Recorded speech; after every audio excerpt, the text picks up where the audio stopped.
Plot বরাদ্দে জালিয়াতির অভিযোগে দুদকের করা এক মামলায় সাবেক প্রধানমন্ত্রী শেখ হাসিনা ও তার বোন শেখ রেহানা সহ 17 জনের রায়ের জন্য আগামী 1 ডিসেম্বর দিন ধার্য করেছে আদালত। মঙ্গলবার ঢাকার বিশেষ জজ 4 এর বিচারক রবিউল আলম যুক্তিতর্ক উপস্থাপন শেষে এ দিন ধার্য করেন।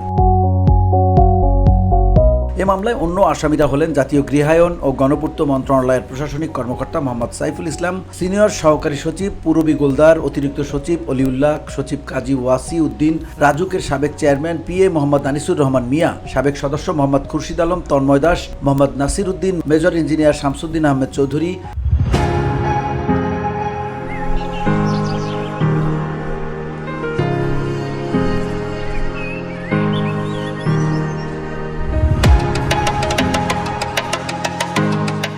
সাবেক পরিচালক মোহাম্মদ নুরুল ইসলাম, সহকারী পরিচালক মাজারুল ইসলাম, উপপরিচালক নায়েব আলী শরীফ, সাবেক প্রধানমন্ত্রীর একান্ত সচিব 1 মোহাম্মদ সালাউদ্দিন এবং সাবেক গৃহায়ন ও গণপূর্ত প্রতিমন্ত্রী শরীফ আহমেদ। এদের মধ্যে আসামি খুরশিদ আলম কারাগারে আটক রয়েছেন। VOD Bangla news desk.